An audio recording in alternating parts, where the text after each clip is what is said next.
Calendar પર અમુક તારીખો હોય છે ને, એ માત્ર આંકડા નથી હોતા.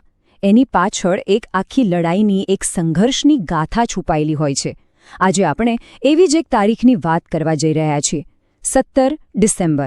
એક એવી તારીખ જેણે ભારતના લાખો નિવૃત્ત નાગરિકો માટે, સાચું કહું તો, બધું જ બદલી નાખ્યું. પણ આખરે આ 17 ડિસેમ્બર જ કેમ? હા, એક દિવસ લાખો ભારતીય નિવૃત્તો માટે આટલો બધો મહત્વનો કેમ બની ગયો? વેલ, આ સવાલનો જવાબ શોધવા માટે ચાલો આપણે સમયમાં થોડા પાછા ફરીએ. આપણે જોઈશું એક અન્યાય નીતિ, એક સામાન્ય માણસની અસાધારણ લડાઈ અને છેલ્લે સુપ્રીમ કોર્ટનો એક એવો ચુકાદો જેણે ઇતિહાસ રચી દીધો. તો આજે આપણે શું શું જોવાના છે? પહેલાં તો ગરિમા માટેનો આ દિવસ એટલે શું? પછી એ એક વ્યક્તિની કાનૂની લડાઈની વાત કરીશું. એ સીમાચિહ્નરૂપ ચુકાદો શું હતો એ પણ જાણીશું. અને હા, એ લડાઈ કેમ હજુ અધૂરી છે એ પણ સમજીશું. સાથે સાથે પેન્શનરો માટે કયા ડિજિટલ સાધનો ઉપલબ્ધ છે અને એ કયું વચન છે જે હજુ અધૂરું છે, એ બધી જ વાત કરીશું. તો ચાલો શરૂ કરીએ આપણા પહેલા મુદ્દાથી, ગરિમા માટેનો દિવસ એટલે કે પેન્શનર્સ દિવસને બરાબર સમજીએ. આખરે આ 17 ડિસેમ્બર ઉજવાય છે શા માટે? તો સમજી લો, આ દિવસ કોઈ તહેવાર નથી કે કોઈ રજાનો દિવસ નથી. આ તો એક કાનૂની જીતની ઉજવણી છે. 1982 પહેલાં સ્થિતિ એવી હતી કે પેન્શનને સરકારની કૃપા કે દયા ગણવામાં આવતી, મતલબ સરકારની મરજી. પણ 17 ડિસેમ્બર 1982ના ચુકાદાએ બધું બદલી નાખ્યું. સુપ્રીમ કોર્ટે સાફ શબ્દોમાં કહી દીધું કે પેન્શન કોઈ ભેટ નથી, એ તો જીવનભર કરેલી સેવાનું ફળ છે, એક કમાયેલો હક છે, એક અધિકાર છે. તો આટલી મોટી કાનૂની લડાઈની શરૂઆત થઈ ક્યાંથી? ભેદભાવ સામેના આ સંઘર્ષના મૂળમાં શું હતું? વેલ, દરેક મોટા પરિવર્તનની પાછળ એક નાનકડી ચિંગારી હોય છે. અને અહીં એ ચિંગારી એક સરકારી નિયમમાંથી જન્મી હતી. જો કે ભારતમાં પેન્શન સિસ્ટમ તો કંઈ નવી નહોતી. એ તો છેક બ્રિટિશ જમાનાથી 1881થી ચાલી આવતી હતી. પછી 1972માં એના નિયમો પણ વ્યવસ્થિત થયા. બધું બરાબર જ ચાલતું હતું. અને પછી આવ્યું વર્ષ 1969. સરકારે એક નવી, ઉદાર પેન્શન યોજના તો લાવી, પણ એમાં એક એવી શરત હતી જેણે બધો ખેલ બગાડી નાખ્યો. એટલે થયું એવું કે સરકારે એક નવી સરકારી નીતિ બનાવી. એણે પેન્શનરોના 2 ભાગ પાડી દીધા. નિયમ એવો હતો કે જે લોકો 1 એપ્રિલ 1979 પછી નિવૃત્ત થાય, માત્ર એમને જ સુધારેલા પેન્શનનો લાભ મળશે. જરા વિચારી તો જુઓ, જે વ્યક્તિ 31 માર્ચ 1979ના રોજ રિટાયર થાય એને જૂના નિયમ મુજબ પેન્શન મળે, અને જે વ્યક્તિ માત્ર 24 કલાક પછી એટલે કે 1 એપ્રિલે રિટાયર થાય એને નવા, વધારે સારા લાભો મળે. આ તો સીધો અન્યાય હતો, બરાબર ને? આ ભેદભાવ સામે હજારો લોકો ચૂપ હતા, પણ એક વ્યક્તિએ નક્કી કર્યું કે તેઓ અવાજ ઉઠાવશે. એમનું નામ હતું DS નકારા, સંરક્ષણ મંત્રાલયના એક રિટાયર્ડ ઓફિસર. એમણે દલીલ કરી કે આ તો બંધારણમાં આપેલા સમાનતાના અધિકારનું સીધું ઉલ્લંઘન છે, અને આ લડાઈને તેઓ છેક સુપ્રીમ કોર્ટ સુધી લઈ ગયા.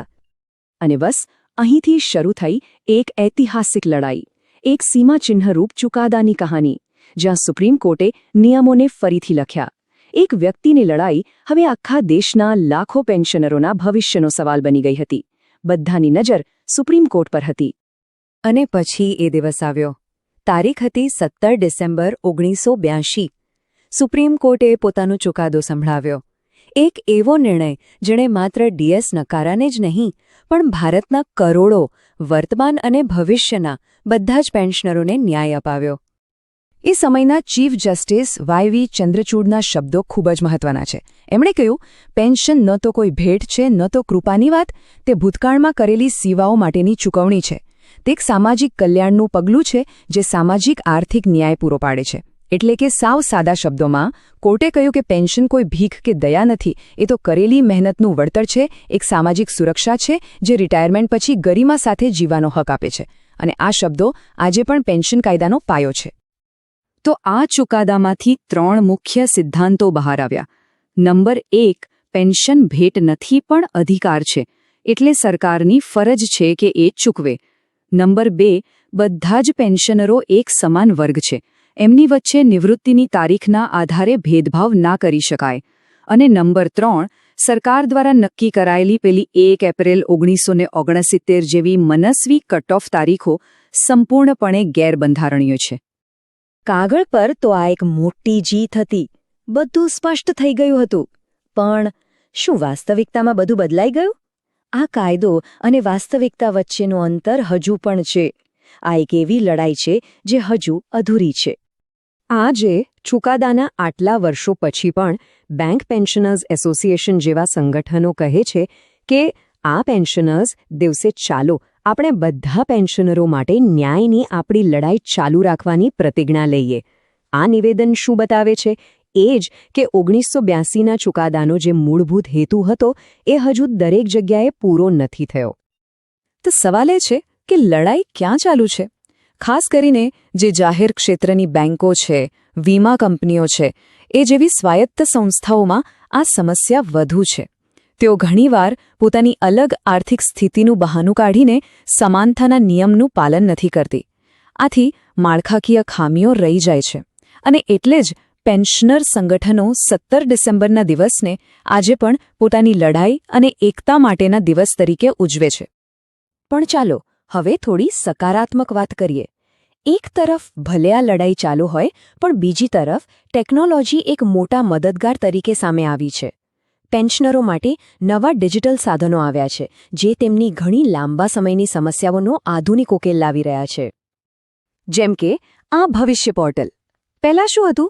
કાગળના ફોર્મ, સ્ટેટસ જાણવા માટે ઓફિસના ધક્કા અને પેન્શન પેમેન્ટ ઓર્ડર એટલે કે પીપીઓ ક્યારે આવશે એની સતત ચિંતા.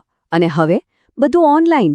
ફોર્મ ભરો, ઘરે બેઠા રિયલ ટાઈમમાં ટ્રેક કરો અને તમારો ઇલેક્ટ્રોનિક પીપીઓ સીધો તમારા સુરક્ષિત ડિજિલોકરમાં આવી જાય. એસએમએસ અને ઈમેલથી અપડેટ્સ પણ મળતા રહે. આનાથી મોટી રાહત શું હોઈ શકે? આવી જ બીજી એક કમાલની સિસ્ટમ છે જીવન પ્રમાણ. પહેલાં દર વર્ષે પેન્શનરોએ લાઈફ સર્ટિફિકેટ જમા કરાવવા માટે બેંક કે ઓફિસ જવું પડતું હતું. ઘણા વૃદ્ધ લોકો માટે આ બહુ મુશ્કેલ હતું. પણ હવે બસ તમારો આધાર નંબર આપો, ફિંગરપ્રિન્ટ, આંખની કીકી કે ચહેરાથી બાયોમેટ્રિક ઓથેન્ટિકેશન કરાવો અને તમારું ડિજિટલ લાઈફ સર્ટિફિકેટ તરત જ તૈયાર. અને એ સીધું પેન્શન એજન્સીને ઓનલાઈન મળી જાય છે. અને આ સુવિધાનો કેટલા લોકો લાભ લઈ રહ્યા છે એનો અંદાજો આ આંકડા પરથી લગાવી શકાય છે.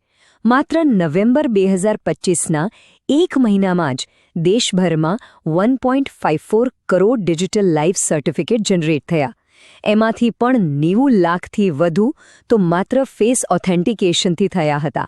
આ બતાવે છે કે ટેકનોલોજી કેટલા મોટા પાયે લોકોના જીવનને સરળ બનાવી રહી છે.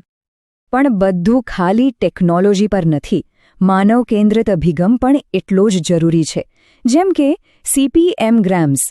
આ એક ઓનલાઈન ફરિયાદ પોર્ટલ છે જેણે 1,07,000થી વધુ ફરિયાદોનું નિવારણ કર્યું છે. પછી પેન્શન અદાલતો લાગે છે જ્યાં જૂના કેસનો તરત જ નિકાલ થાય છે. અને પેન્શન મિત્ર જેવી પહેલ જ્યાં દરેક રિટાયર થતા કર્મચારી અને તેમના પરિવારને એક ખાસ અધિકારી માર્ગદર્શન આપે છે. તો આ બધી વાતો પછી આપણે ક્યાં ઊભા છીએ? એક બાજુ 1982નો એક ઐતિહાસિક આદર્શ ચુકાદો છે અને બીજી બાજુ એના અમલીકરણની જટિલ વાસ્તવિકતા. આ એક એવું વચન છે જે હજુ અધૂરું છે. આમ પેન્શનર્સ દિવસની આખી ગાથા છે ને એ એક ઉજવાયેલા કાનૂની આદર્શ અને એના અસમાન અમલીકરણની વાસ્તવિકતા વચ્ચેના સતત તણાવની કહાણી છે. એ આપણને યાદ અપાવે છે કે કાયદો બનાવી દેવો એ પહેલું પગલું છે, પણ એનો સાચો અમલ કરાવવો એ જ અસલી પડકાર છે. અને આ વાત આપણને એક મોટા સવાલ પાસે લાવીને મૂકી દે છે. જેમ જેમ ટેકનોલોજી વહીવટને સરળ બનાવી રહી છે અને સમાજ વધુ વિકસિત થઈ રહ્યો છે, શું 1982માં જે સામાજિક આર્થિક ન્યાયનું વચન આપવામાં આવ્યું હતું એ ખરેખર ભારતના દરેક પેન્શનર સુધી પહોંચી શકશે? ડીએસ નકારાએ શરૂ કરેલી ગરિમા અને સમાનતાની લડાઈ શું તેના સાચા અંજામ સુધી પહોંચશે? આ એક એવો સવાલ છે જેનો જવાબ આવનારો સમય જ આપશે.